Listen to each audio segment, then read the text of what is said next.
स्वागत है कक्षा 11वीं के इस क्लास को अटेंड करने वाले विद्यार्थियों का। आप ये क्लास गायत्री विद्या मंदिर उच्च माध्यमिक विद्यालय सांचौर द्वारा संचालित यूट्यूब चैनल पर देख रहे हैं। आज की इस ऑनलाइन क्लास में हम डिस्कस करेंगे सब्जेक्ट जीव विज्ञान के लेसन नंबर 3 जिसका नाम है वनस्पति जगत। और इस वनस्पति जगत का अंतिम प्रभाग पढ़ने जा रहे हैं, डिवीजन पढ़ने जा रहे हैं। इसे एंजियोस्पर्म कहते हैं। तो हम किसके बारे में डिस्कस करेंगे आज? एंजियोस्पर्म, जिसको हिंदी में कहते हैं आवर्त बीजी के नाम से। इससे पहले वनस्पति जगत में हमने क्या क्या पढ़ लिया? शैवाल पढ़ ली, ब्रायोफाइट पढ़ लिया, टेरिडोफाइट पढ़ लिया और जिम्नोस्पर्म पढ़ लिया, जिसको नग्न बीजी पादप के रूप में भी जानते हैं।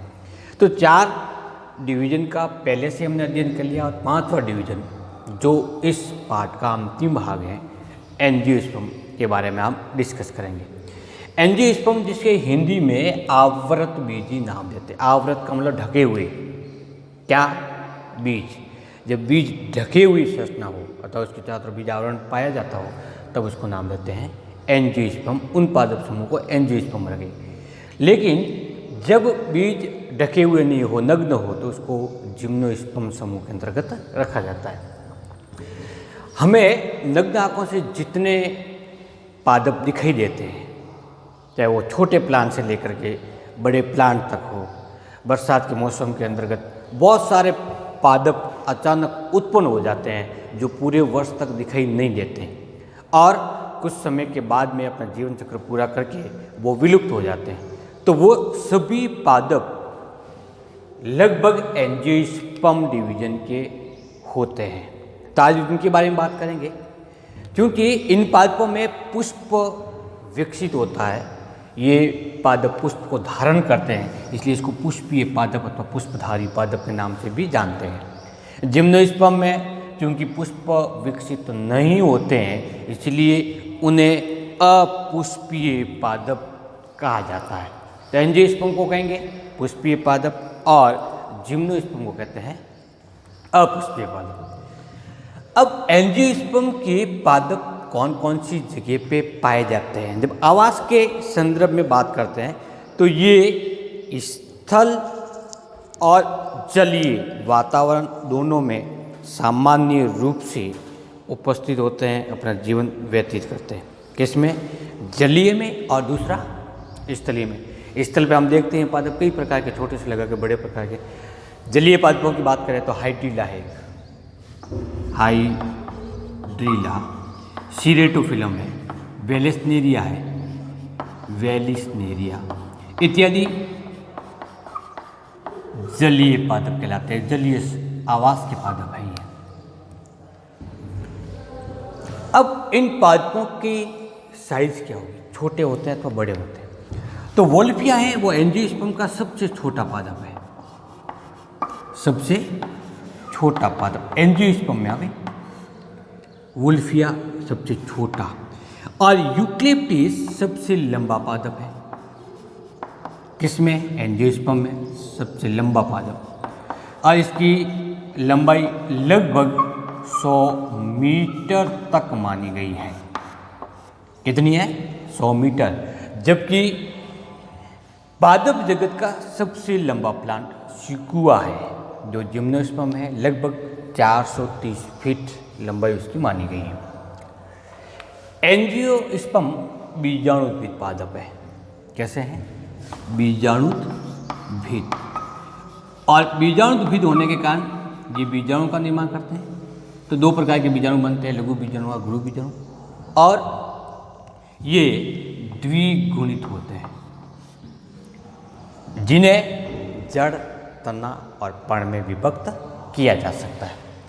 जब हम इन पादपों में मूल की बात करते हैं तो मूल 2 प्रकार की होती है। एक तो होती है मूसला मूल और एक होती है अपस्थानिक मूल। इस मूल के बारे में हम डिस्कस आकारकीय पाठ के अंतर्गत हम करेंगे।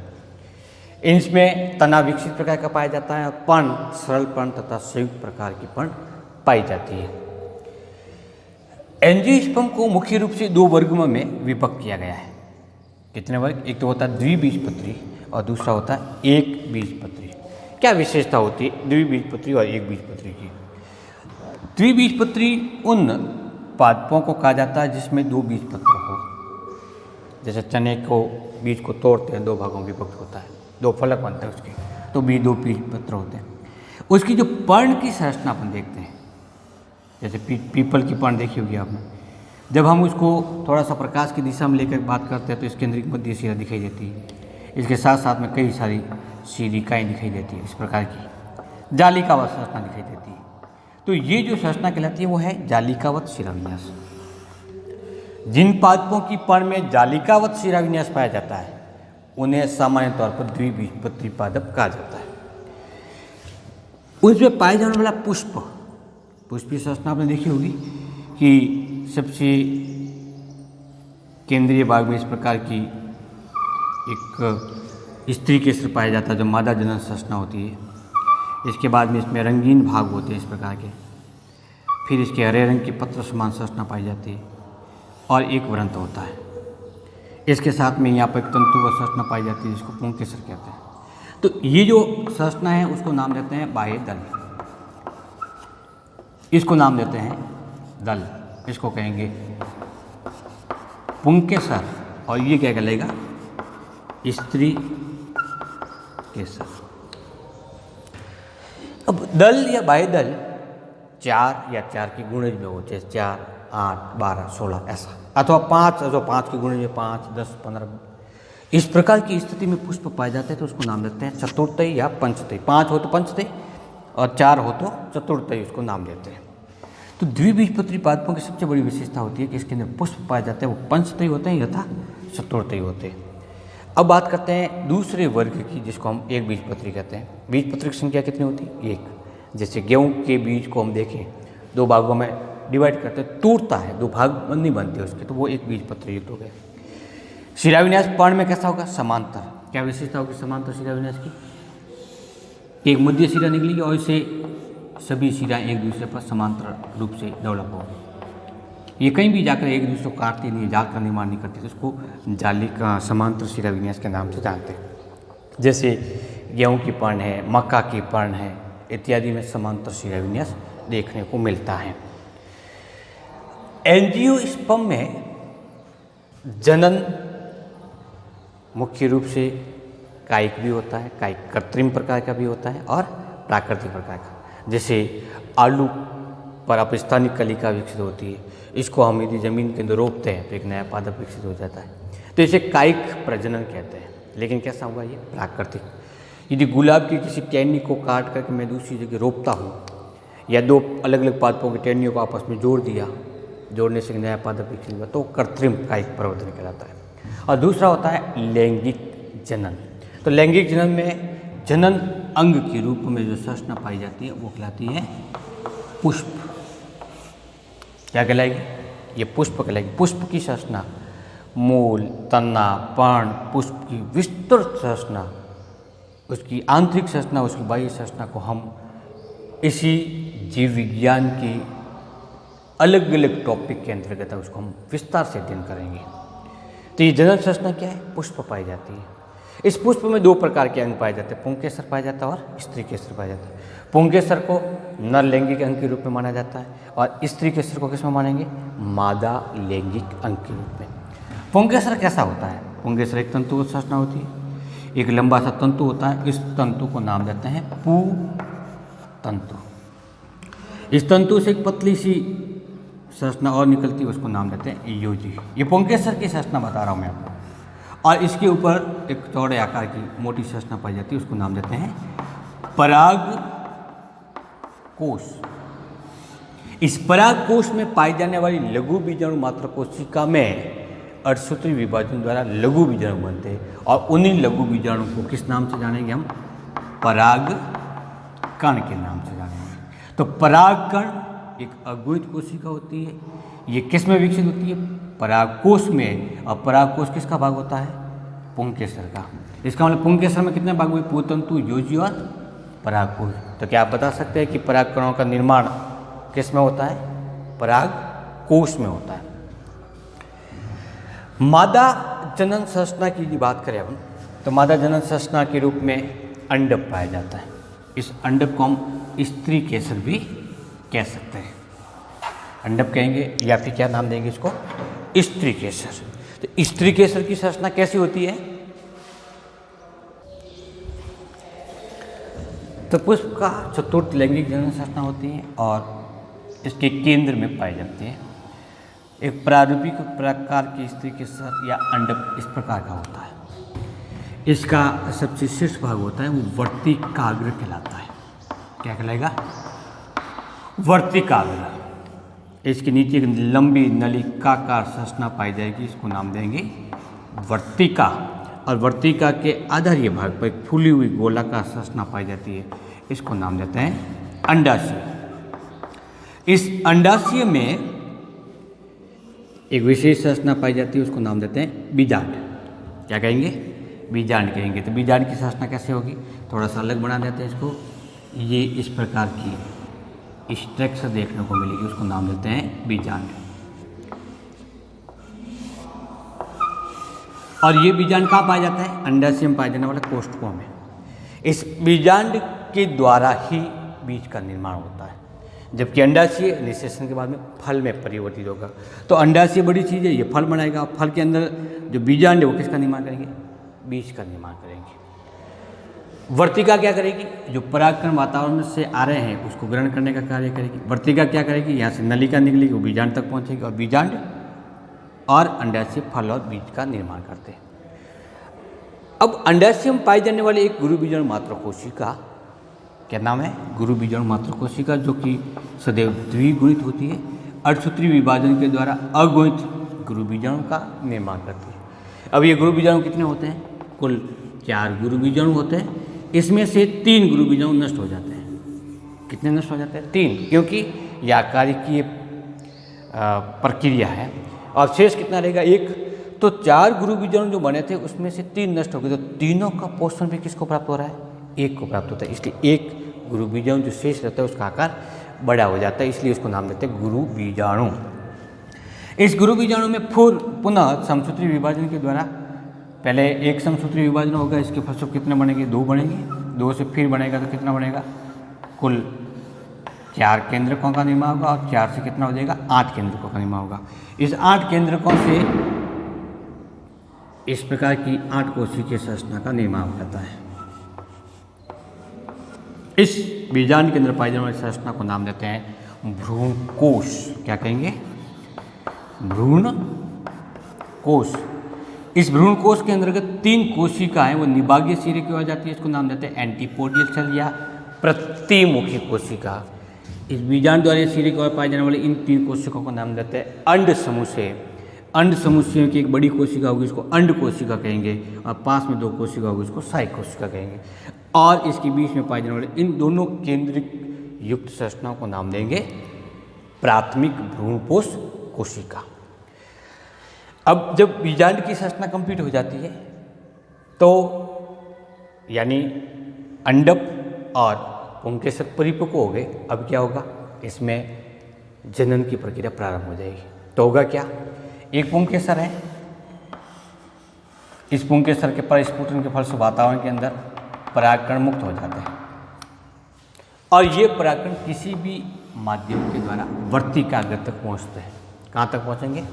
वर्तिकाग्र तक। किसी भी माध्यम से, वायु द्वारा, जल के द्वारा, जीवों द्वारा, जंतुओं द्वारा, पक्षियों द्वारा, गिलहरी के द्वारा, कीटों के द्वारा।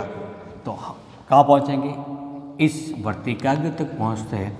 इस क्रिया को नाम देते हैं परागण। क्या कहेंगे?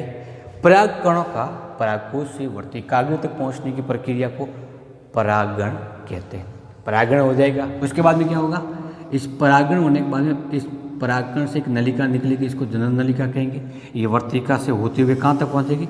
बीजांड तक पहुँचेगी और निषेचन की क्रिया के द्वारा जो ये अंड कोशिका है वो किस में बदल जाएगी? एक द्विगुणित कोशिका बदलेगी। इस द्विगुणित कोशिका से भ्रूण का निर्माण होगा। बाकी जितनी कोशिका भ्रूण कोश की है वो नष्ट हो जाएगी। क्या क्या नष्ट होगा? 3 कोशिका प्रतिमुखी कोशिका नष्ट होगी और 2 कोशिका सहायक नष्ट होगी। अब इसमें क्या बना? एक तो बना है द्विगुणित कोशिका भ्रूण या युग्मनज, और एक द्विगुणित बनती है वो कहलाती है प्राथमिक भ्रूणपोष कोशिका, द्वितीय केंद्र कहलाएगा। अब ये द्वितीय केंद्र क्या होगा, इसको थोड़ा सा हम इलाज फॉर्म में बढ़ा देते हैं। तो ये एक भ्रूण कोश है जो किसमें पाया जाता है, बीजांड में पाया जाता है। एक यहाँ पे एक नर युग्मक आए, किसके द्वारा, परागनलिका के द्वारा। कितने नर युग्मक आते हैं, 2। एक नर युग्मक जुड़ता है अंड कोशिका से, तो एन केंद्रक अंड कोशिका का और एन केंद्रक नर युग्मक का मिलकर कितना बना जाएगा, 2n। तो ये जो स्ट्रक्चर बनेगी उसको नाम देते हैं युग्मनज, द्विगुणित युग्मनज बनेगा। अब ये युग्मनज आगे जाकर किसका निर्माण करेगा, भ्रूण का निर्माण करेगा। जबकि 2 केंद्र किए थे, तो एन केंद्र किए और एन केंद्र ये दूसरा नर युग्मक जो भी एन प्रकार का है अगुणित है वो इसके साथ में जुड़ेगा, तो कितने एन हो जाएंगे, 3n हो जाएंगे, 3n हो जाएगा। तो इसको 3n कोशिका नाम देंगे और इस कोशिका का नाम होगा प्राथमिक भ्रूण पोष कोशिका। हो गया यहाँ तक कंप्लीट। प्राथमिक भ्रूणपोष कोशिका वापस परिवर्तित होगी, बहुकोशिकीय संरचना का निर्माण करेगी और उस संरचना को नाम देंगे भ्रूणपोष। और वो भ्रूणपोष इस परिवर्तित होने वाले भ्रूण को पोषण प्रदान करने का कार्य करता है। तो जैसे ही निषेचन की प्रक्रिया कंप्लीट हो जाती है, तुरंत प्रभाव से अंडाशय है वो फल में बदल जाएगा और बीजांड है, उस बीजांड से बीज का निर्माण होगा। निषेचन के साथ ही जितनी भी प्रकार के पुष्प के अन्य अंग, दल, बाह्यदल, पुंकेसर का पूतंतु, वर्तिका, वर्तिकाग्र इत्यादि से भी भाग नष्ट हो जाते हैं। तो रहेगा क्या पीछे, एक फल रहेगा। फल के परिपक्वन के साथ ही जब वो विघटित होना प्रारंभ हो जाता है तो बीज बाहर निकल करके फिर अंकुरित होते हैं और एक नए पादप को निर्मित करते हैं। एंजियोस्पर्म का आर्थिक महत्व क्या है? तो सामान्य तौर पर जितने भी पादपों से हम जो कुछ भी प्राप्त करते हैं उसमें अधिकांश एंजियोस्पर्म है। अब ये किस किस रूप में, तो सारांश में थोड़ा सा डिस्कस कर लेते हैं। एंजियोस्पर्म खाद्यान्न के रूप में प्रयुक्त होते हैं, जैसे गेहूँ, बाजरा, मक्का, जौ, जई, रागी इत्यादि है वो, जिसकी चपाती बता जिनको उबाल के खाते हैं, वो सब खाद्यान्न के श्रेणी में आते हैं। क्या है, सभी एक बीजपत्री पादप। विभिन्न प्रकार की सब्जियां अपन जितना प्रयोग करते हैं, आलू, प्याज, गोभी, दूधी, भिंडी, बैंगन, जो भी हम सब्जियां यूज करते हैं वो सब की सब सब्जियां एंजियोस्पर्म से प्राप्त होती हैं।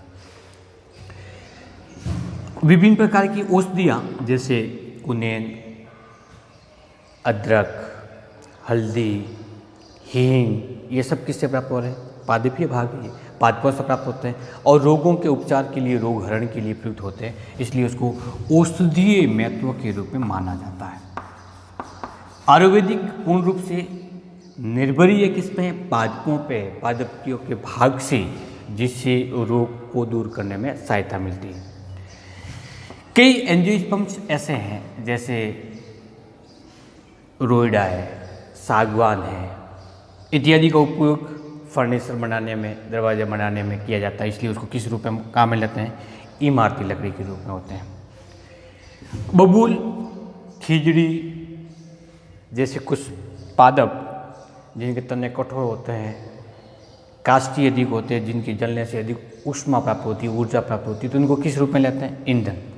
हालांकि ऐसा कोई भी एंजियोस्पर्म नहीं है जिसको ईंधन के रूप में प्रयुक्त नहीं करते हैं, लेकिन फिर भी बबूल का उपयोग ईंधन के रूप में सबसे अधिक किया जाता है, क्योंकि इसकी ग्रोथ ऑफ रेट बहुत फास्ट है, 2 से 3 साल में पहले जैसा वापस बन जाता है और इसकी कास्ट होती है वो कठोर होने के कारण जल करके अधिक से अधिक ऊष्मा प्रदान करता है, तो ईंधन के रूप में काम आता है। कई प्रकार के पादप जैसे गुलाब है, गुड़हल है, चंपा है इत्यादि पादपों को हम उद्यान में केवल इसीलिए लगाते हैं कि उससे सुंदरता बढ़े, तो इसलिए इन पादपों को किस नाम से जानते हैं? सजावटी पादपों के रूप में मानते हैं। इसके अतिरिक्त एक और महत्व है जिसको हम चारे के रूप में मानते हैं। चारा पशुओं के लिए, जैसे रिचका है, मक्का है, गेहूँ है, इन पादपों से प्राप्त होने वाले पादप भाग जो हरी अवस्था में या सूखने के बाद में पशुओं के लिए चारे के रूप में प्रयुक्त किया जाता है। तो एंजियोस्पर्म का बहुत बड़ा आर्थिक महत्व है जो इन संदर्भ में या इन टॉपिक के संदर्भ में हम उसको पढ़ते हैं और दैनिक जीवन में यूज़ करते हैं।